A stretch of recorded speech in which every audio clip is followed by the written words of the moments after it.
You may have noticed that things are happening in Venezuela, and so did I. And as Trump started to bomb boats in the Caribbean, I started doing a bit of research. Luckily, I speak Spanish because nearly all the research was in Spanish. So it took me a while, but here we are. And just in time for the week after Maduro being kidnapped from inside his own country. We'll get to Maduro later, but what we want to kind of understand is how the hell did people like him get in charge? And why he's not really that unusual. In their history, they've had many a dictator. It's basically a dictatorship factory. What's my proof? Well, the sheer amount of them. I don't actually have the number off the top of my head because it's quite a lot of leaders and interim leaders and deputy leaders and pseudo-democratic leaders and all kinds of things. But the main thread through all of it is, in their entire history, Venezuela has never had a leader that was truly chosen by the people, that had the best interests of the people at heart. And that's why Maduro's not that interesting on his own. We'll eventually get to him. He is particularly bad, and we'll see why. But the most fascinating thread through all of this is, one, everyone is trying to invoke Bolivar, and we'll see that more and more as we go through the story. And two, each leader or era of leaders or era of politics is always trying to correct for the previous one's problems, but then introduces new problems that then the next person or elite group then has to deal with. And they always overcorrect one way or the other. But there is a certain thread through all of them. So yeah, let's cut all the preamble and just get to it. We'll go to the founding of Venezuela and then rattle through the 19th century and then work our way through the 20th. So I won't bore you too much with the story of how a lot of South America became independent, but it is all in one big movement and one particular era. And everything is to do with Napoleon. There are certain people in history that are just outsized in terms of their influence. See my previous video on whether Napoleon was good or bad. He did some terrible things, he did some good things. But one of the things that he inadvertently caused was the end of the Spanish Empire.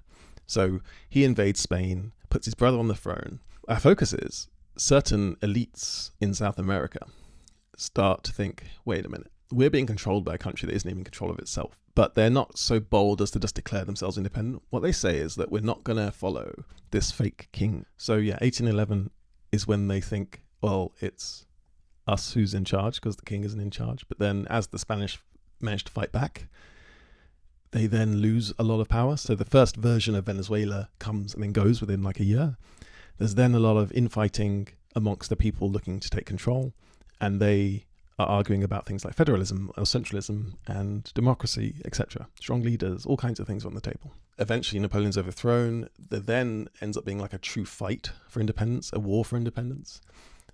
And various people rise up during that and become influential. The most important for our story is Simón Bolivar. So Bolivar is fascinating. He's going to come up a lot. He is the founding hero of a lot of the North part of South America. Now, Bolivar was 100% against monarchy, but he did want strong central control. And they managed to unify eventually. At first, they are fighting each other rather than fighting the Spanish. That causes lots of losses, the civil wars. So after that, Bolivar says they need a war to the death with the Spanish, which includes murdering Spanish people that are there. Technically, that's revenge for what the Spaniards are doing, but, you know, this is brutal. So on the 7th of August, 1819, there's the Battle of Boyaca, or Boyasa, or Boyatha. I don't know. I'm going to apologize now to any South American listeners. My pronunciation is muy castellano. So yeah, the Battle of Boyatha is the pivotal turning point. This gives the rebels a lot of control over what's called New Granada. So that's one of the areas of the empire. It gives them like the economic base, the amount of people needed to fight. It makes their win not quite inevitable, but much more likely. And by 1821, they have won their freedom. They have a new constitution. The Bolivar's like a fascinating character in himself. He's very much a man of his time. So he's dealing with, say, the collapse of the order that came before him. So there are certain people that did fairly well out of being high up in the colonial empire of Spain, right? Like they would have had a certain amount of control over the local people and would have been richer than them and that kind of thing. And that's very much the case. And you also get that he's in the aftermath of the French Revolution. Now, the French Revolution threw up a lot of different movements, a lot of different ideas that are still with us today. But it is important in this era. There's been a lot happens in the French Revolution. You can see my video if you want to know the detail. But obviously, it was a bit bloody, and a lot of people died, and that was all while people were trying to work out how they could rule themselves and how they can govern themselves and how they can choose their leaders and how they can be more fair, and then movements against that. So all of those ideas are still floating around. But Bolivar definitely does not want to be like the Jacobins in the French Revolution. So the Jacobins are the ones that ultimately took a lot of power at the peak of the revolution and ended up being the group that pushed for the execution of Louis XVI and Marie Antoinette, amongst many other people. A lot of the major ones then ended up killing each other via the guillotine using legal pretense. But anyway, Bolivar does not want any of that. He does not stand for any of that. He wants strong central leadership, and he wants a massive country.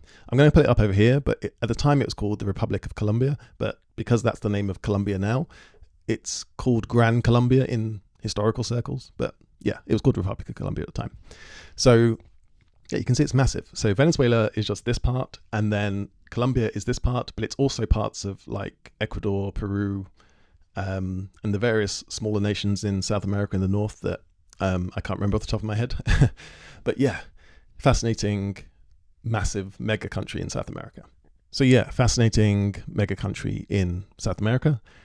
And yeah, there's all kinds of debates happening. He's the one pushing for this big thing. He wants like a big, strong country that can rival the recently formed United States. But the United States is also a big influence on what happens. Not necessarily trying to be like them or not like them, but there are lots of ideas floating around from both the French and the United States revolutions and other things that are happening in the world. It's the beginning of liberalism as a concept, right? And people are figuring this out, including Bolivar and the people around him and his opponents, because some people want a very federal system like the USA, some people want a very centralized system. Bolivar wants the centralized system.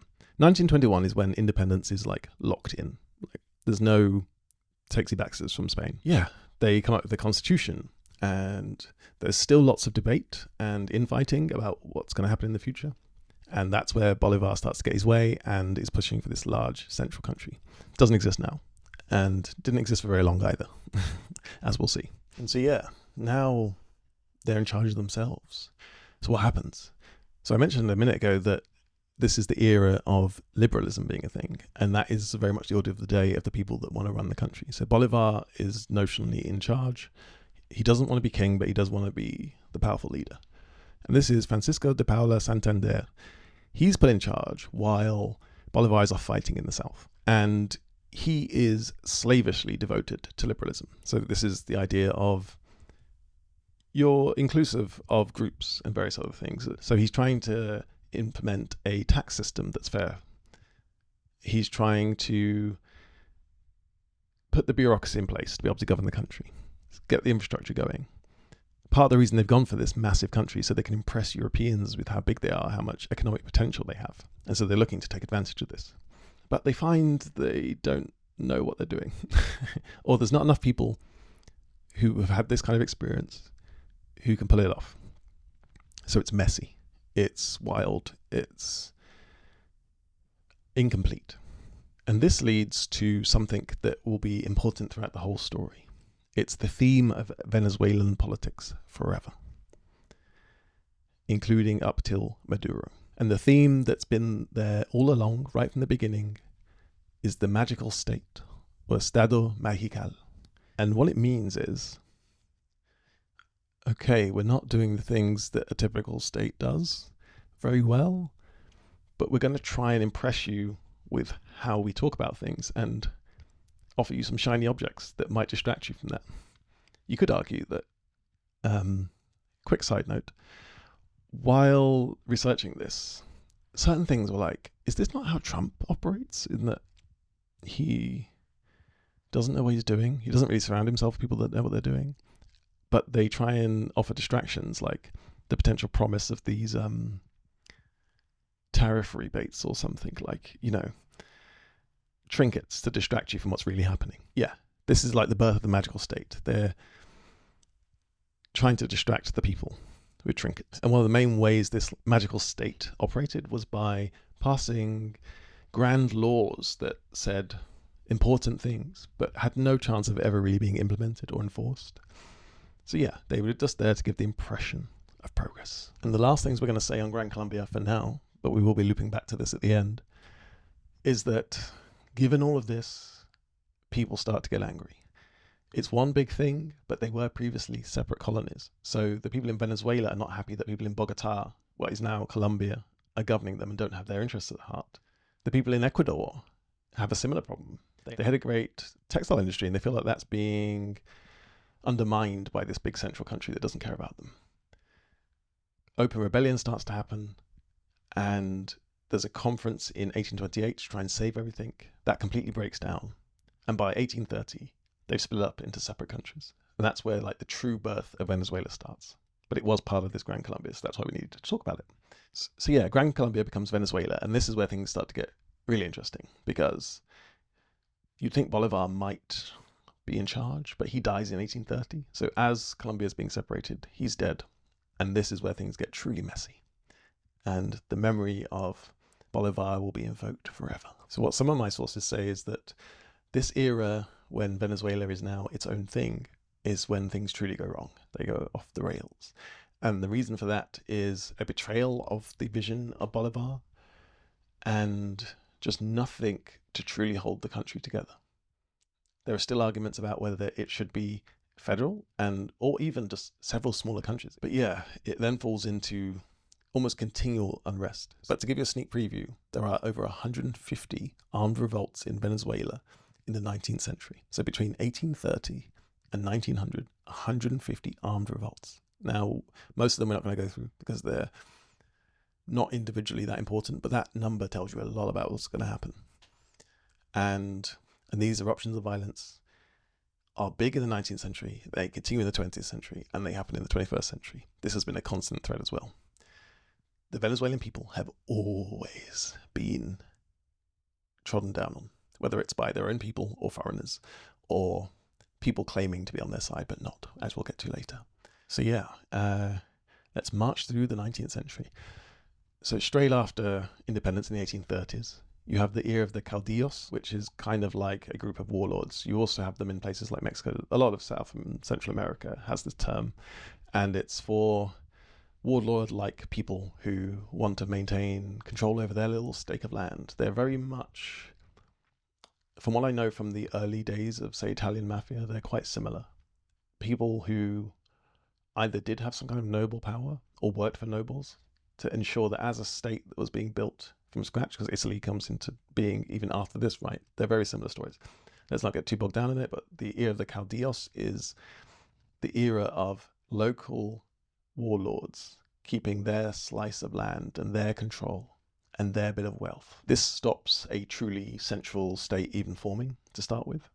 You get some important leaders, and the most important leader that we'll talk about here is Jose Antonio Paez. So he's trying to be a stabilizing influence, and he does that by making sure he is in direct control. He's trying to pass some reforms, try and make things a bit better, a bit more centralized, a bit less governed by the caudillos, but really he's all about making sure that he stays in charge. But the reforms he really passes are about making him and his friends and the elite richer. Again, very common theme for everything we're going to talk about.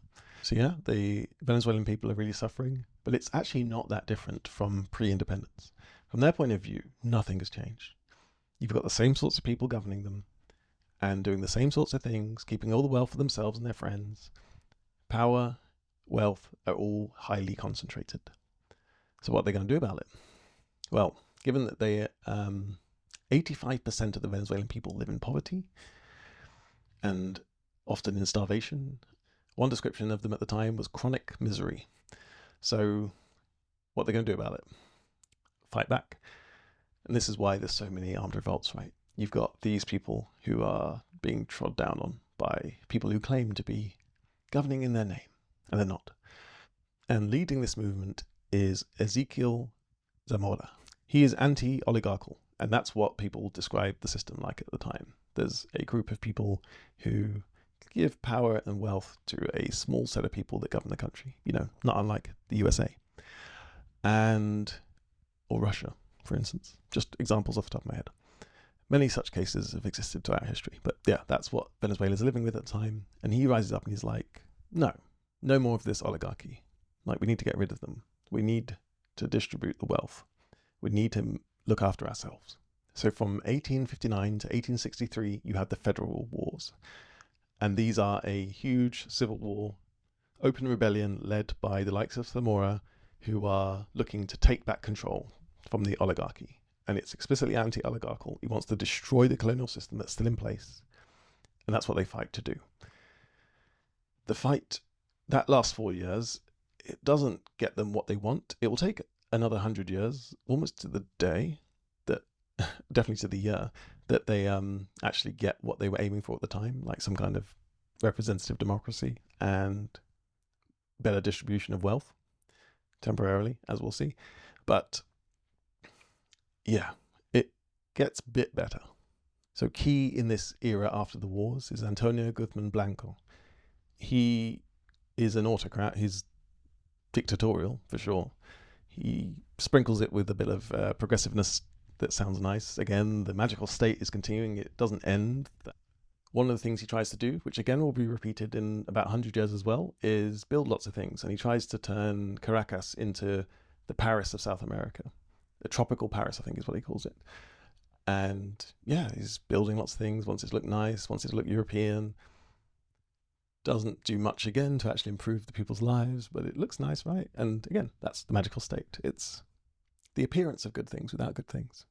And in the later 19th century, in 1883, it's the centenary of Bolivar's birth. And guess what that means? They make a big deal of it and take him from like a casual hero to almost being treated like a god.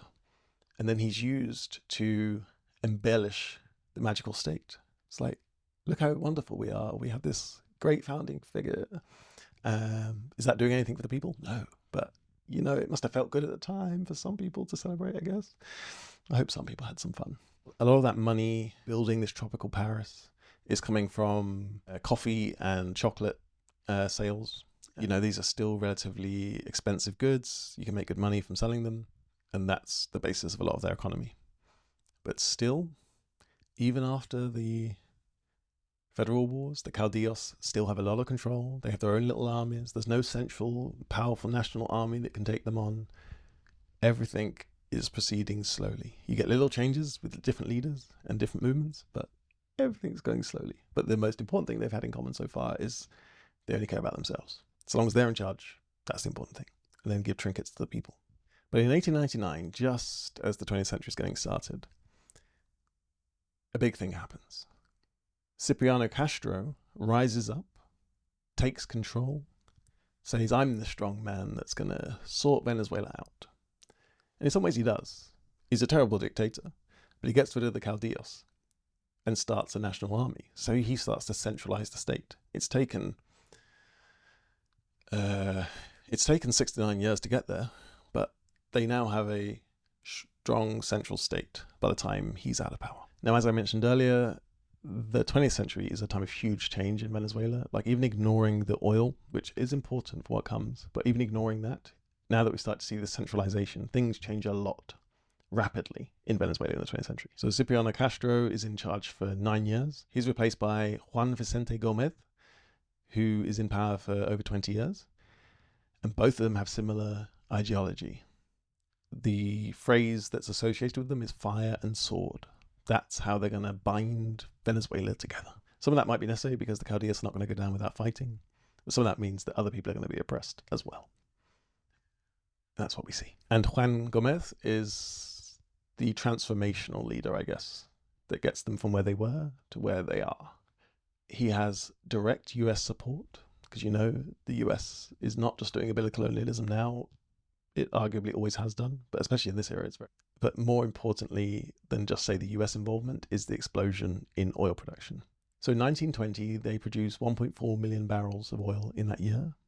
And by 1929, they're producing 129 million barrels. So huge increase in something that's getting very popular around the world in terms of the need for it. And yeah, it's good economically for Venezuela, but not for the Venezuelan people. And in 1928, the rupture begins. The Venezuelan people rise up, specifically the students. Now, it's quite early in the 20th century to have had a student-led protest movement like this, but it's pretty much going to be echoed, especially in the 60s, in a lot of the Western world, the global North, etc. And yeah, 1928, loads of students rise up. They organize, they fight back against this huge dictator who oppresses them. They don't win, per se, but they start the movement. So 1928 starts, but it takes a while before they get what they want. But they start the grassroots of, we need democracy. We need to choose our own government. We need to choose our own priorities. And they will get it, but not yet. Don't get rid of a dictator that easily, right? So Gomez finally dies in 1935. So 7 years after these protests, but there's still a big groundswell of support for those protests and what they stood for. And more people want democracy. So his successors kind of try a little managed decline kind of thing. So they're going to kind of keep the dictatorship in place, but start to transition a bit towards democracy. So you have two of his war ministers that do this, surprisingly.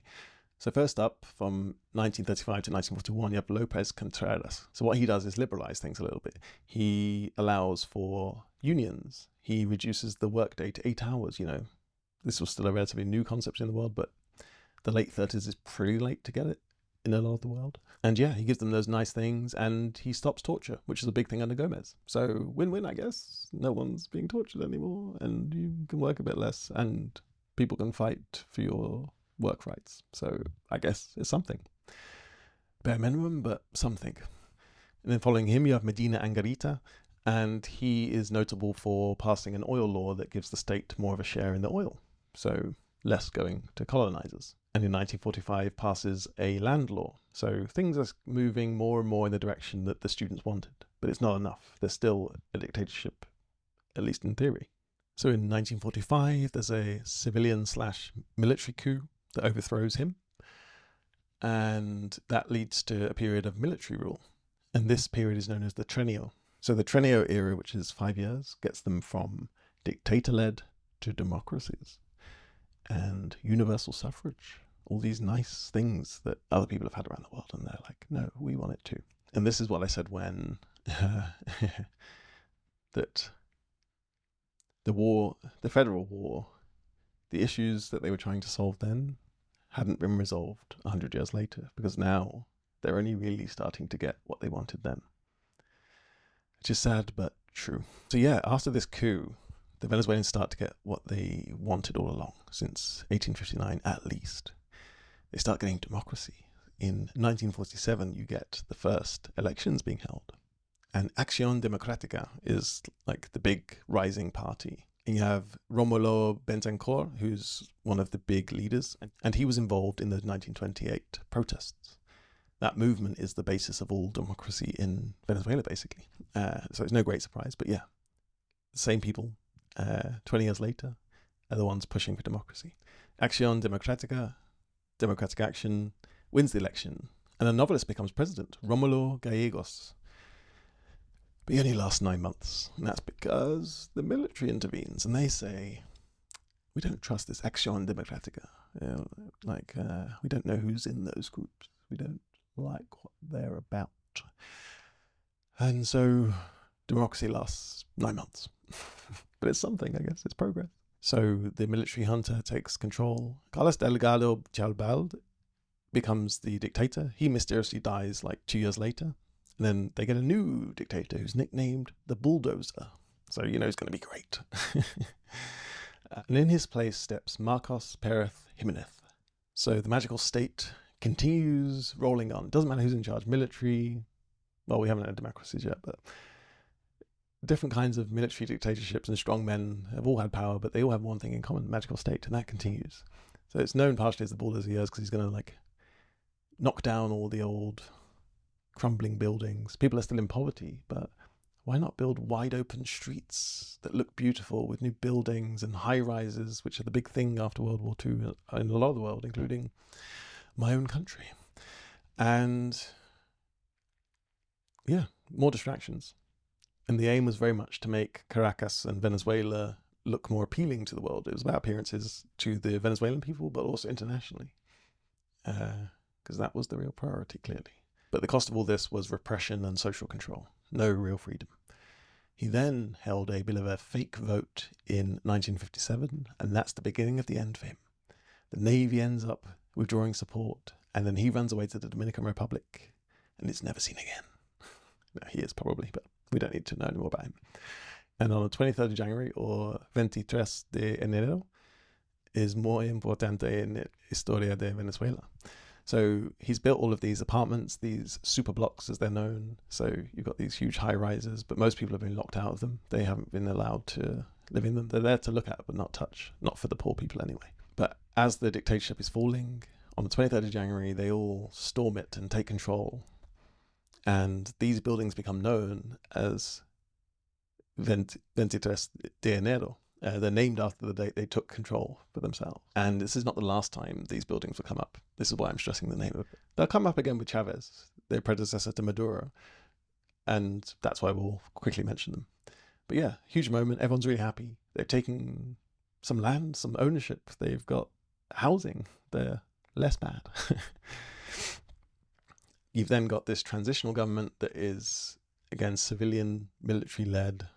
This is Rear Admiral Wolfgang Lorathabel, and he's kind of in charge in this interim moment from dictatorship to democracy. And one of the big problems with getting rid of the dictatorship and all that we're doing, a lot of employment was coming from building works that wasn't for the people, but I guess it was at least giving them some money. But now all those people don't have money. But he doesn't just abandon them. He sets up a work program that gives almost 60,000 people that are unemployed work to tide them over. This is known as the Plan de Emergencia. It's the dole, it's benefits, it's keeping people afloat. And it's the start of less bad things for the Venezuelan people, at least for a little while, until it isn't. But while all of this celebration's happening and money's being given out, some secret deals are being made. It's the end of dictatorships, but not the true freedom that they're all hoping for. And this era from now on is known as the punto fijo, like the fixed point. It's quite an apt name because what happens is the three major parties get together. So the three major parties are AD, Action Democrática, COPEI, and URD. And they sign this Punto de Pacto Fijo. And what it's designed to do is guarantee stability. And how do they guarantee stability, having had none in their entire history?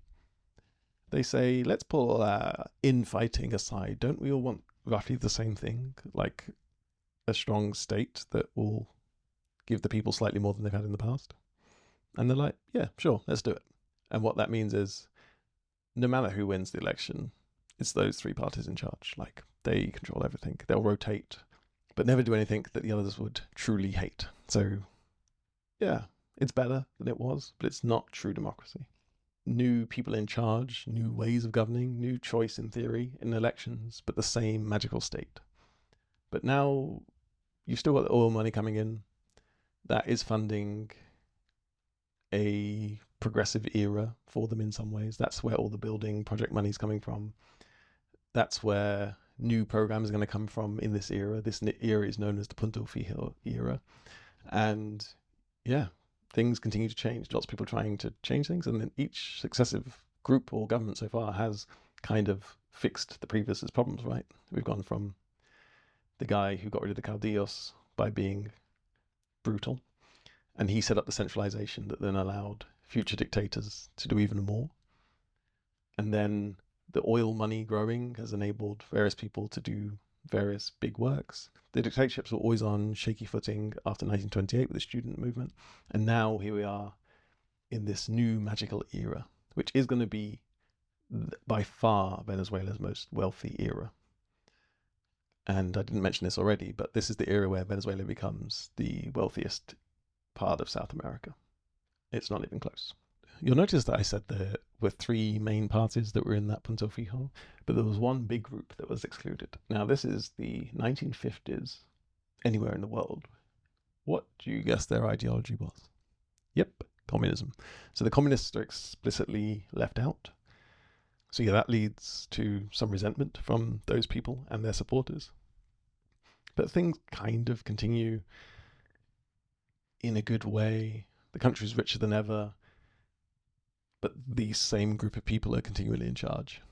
But one of the things they're most keen to stop is any descent into anarchy and any descent back towards dictatorships. So they changed the constitution in 1961, which basically stops the same person being re-elected more than once. So they can never be re-elected. So yeah, very different to most presidential systems, right? Usually there's like a 2-term limit or something, but like, no, let's not even risk it. Let's not even let one person get power for too long and become too popular or too powerful and not be able to remove them.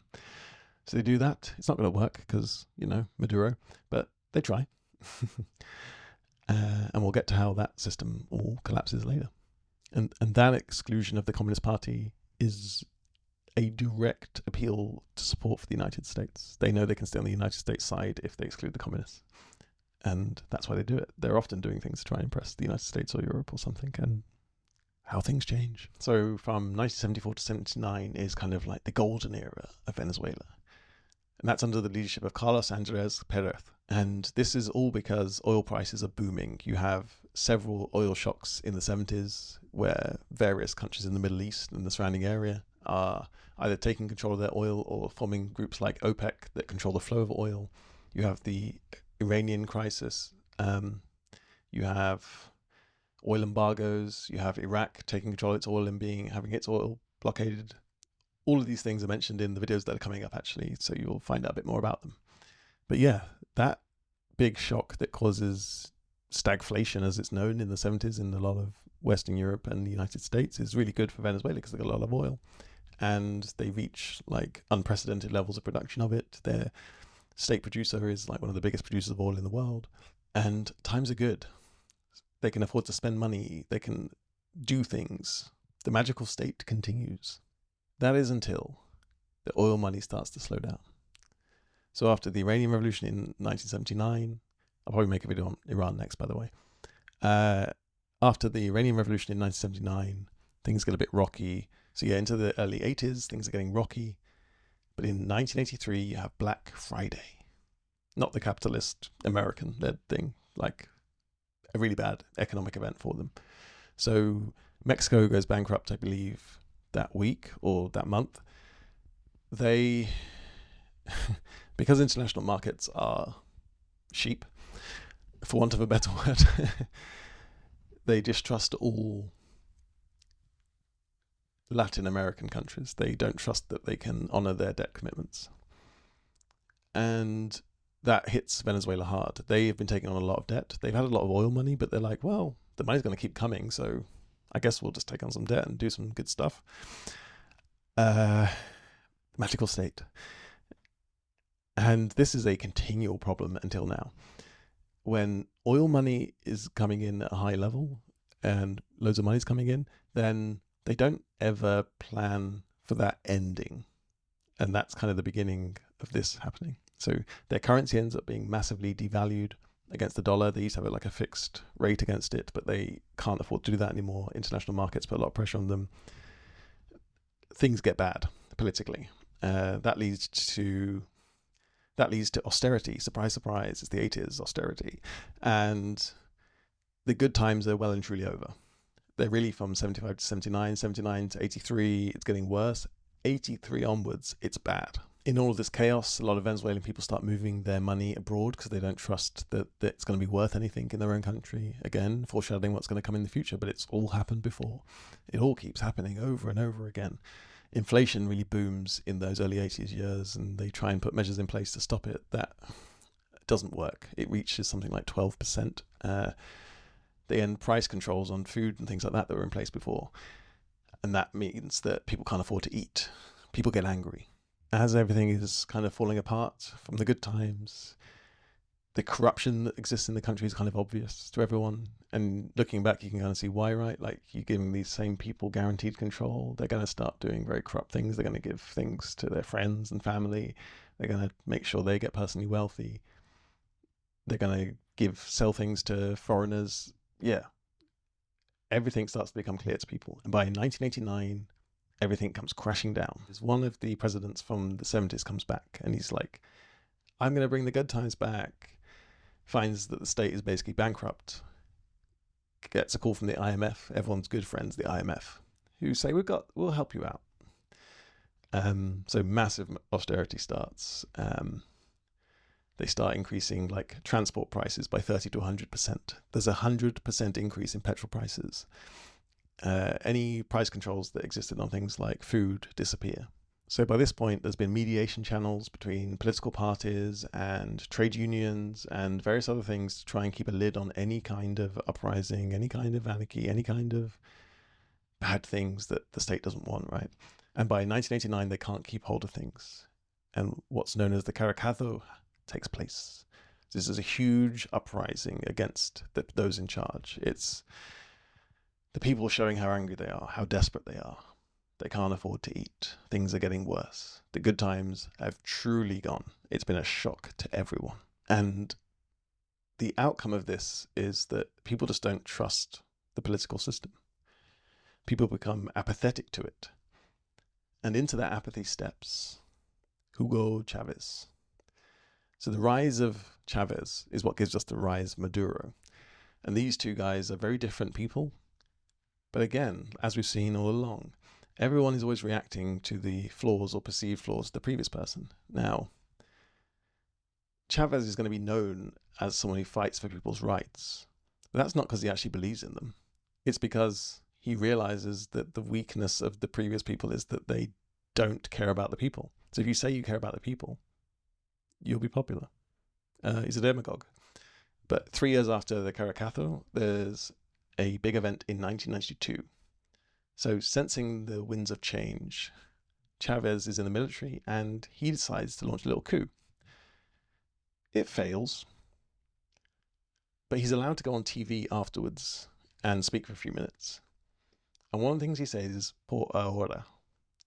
Like, we failed for now. And he's right. He did fail for then. The 90s is then still this very apathetic era. People don't trust anyone. There's still kind of scandals and corruption happening. I should mention, in all of the crises that were happening in the 80s and 90s, the basically two-party system that existed started to add some reforms, allowed direct elections for governors and mayors, people like that weren't possible before. You were always voting for the party, and the party just picked the person for the role. And they're trying to give people the appearance of more representation. That ends up backfiring, because what that allows for is for personal popularity. And that's how Chavez eventually gains power. He starts saying the right things. And as a precursor, what's going to happen to Chavez and Maduro, but starts before them, in places like 23 de enero, 23rd of January, those flats that were seized in the 50s in people's freedom, they start to become dangerous places. There's a lack of state control in them. Criminal gangs start to take control. The absence of any real power creates a vacuum that they all step into. So after Chavez's coup, there's another coup later that year that fails. The president that's brought back from the 70s, he's charged with corruption and is impeached, removed from office.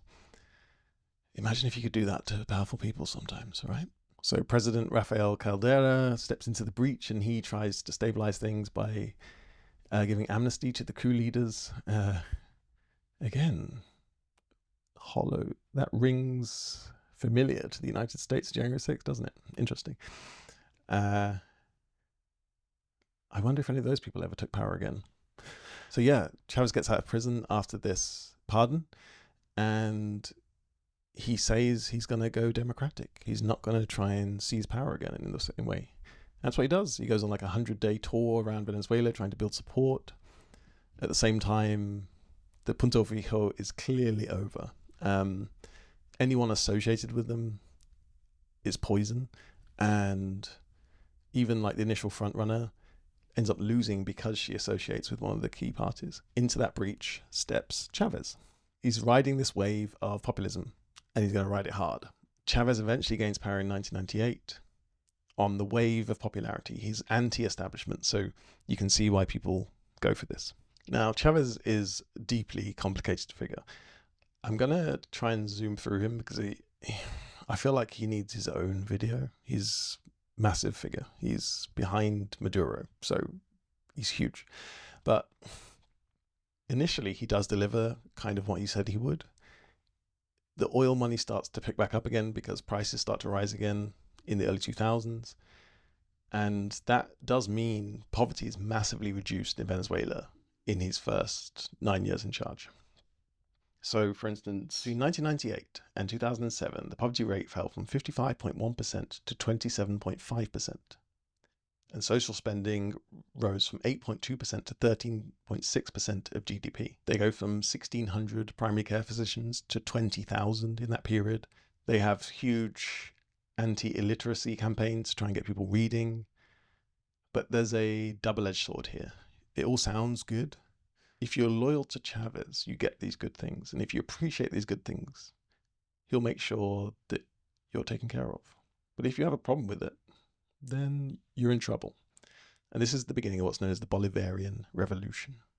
That's the beginning of Chavez's reign. I forgot to mention earlier that during the coup, he actually invoked Bolivar's name. He pledged an oath at a tree that was said to be the grandson of a tree that Bolivar gave a speech in front of or something. I can't remember the exact context that Bolivar used it in. But yeah, he's invoking Bolivar a lot, as other people have done in the past. I haven't mentioned all the people that have because it's kind of implicit in most of them. They're all trying to call back to this forgotten past, this forgotten leader, this hero. And he does the same. But the magical state is continuing. If you're loyal to him and his people, he'll be good to you within reason. This is while the oil money is good. They still haven't fixed the problem of when the oil money is good, making sure that they keep some money aside so that the country doesn't go bankrupt when it starts to run dry. And so as the global economic crisis happens and then oil prices drop a lot in the late 2000s, they start to lose a lot more money again, and they go back to more like how they were in the 90s. But then now he's entrenched in power and harder to remove. But he is still somewhat popular because he had done all those good things for people. At least for now, he's popular. And by the end of his rule, when the oil money started to run out, everyone's realized that the old system is gone, but the new system is not better. Trash starts to build up in places like Caracas. Like, basic services aren't being provided. They're feeling poor again. There's all kinds of problems they're seeing, and he hasn't actually fixed any of the underlying problems. He's actually just added a new layer on top, which is this, what's called the clientist model. He's good to you if you implicitly support him. Not unlike Trump. Yeah, things like basic food staples start to run out in the major cities, and everyone's like, doesn't feel good. And so we get on to Maduro. So how the hell did he get in power? So when Chavez realizes he's dying, he anoints Maduro as his chosen successor. And he's chosen because he's a yes man. He's chosen because he's been loyal to Chavez, not because he even believes in the same things Chavez believes in. Chavez believes that he's locked in the system he's put in place.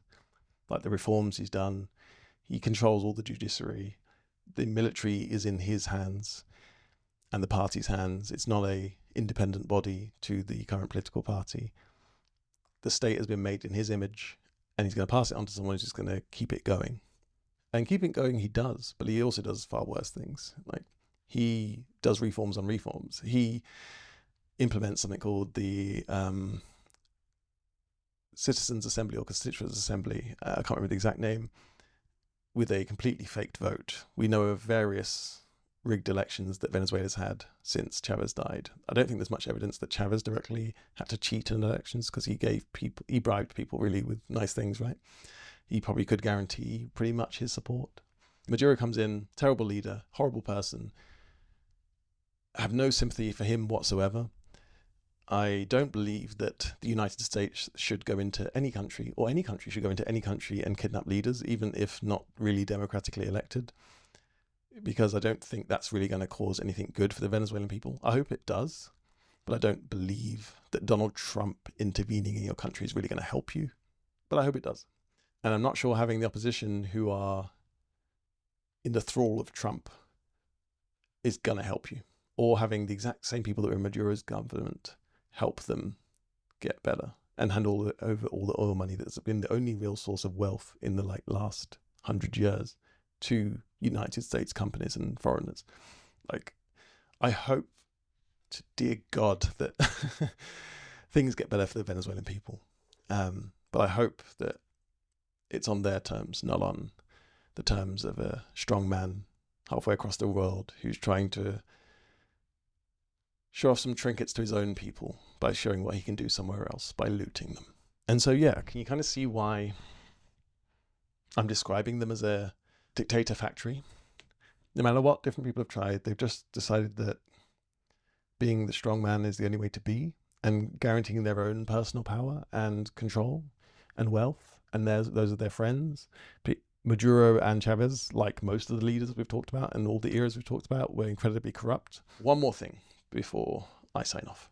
Everyone has been invoking the memory of Bolivar, and Bolivar's huge and still, as far as I know, quite popular in Venezuela, although people have started to associate him with Chavez's movement.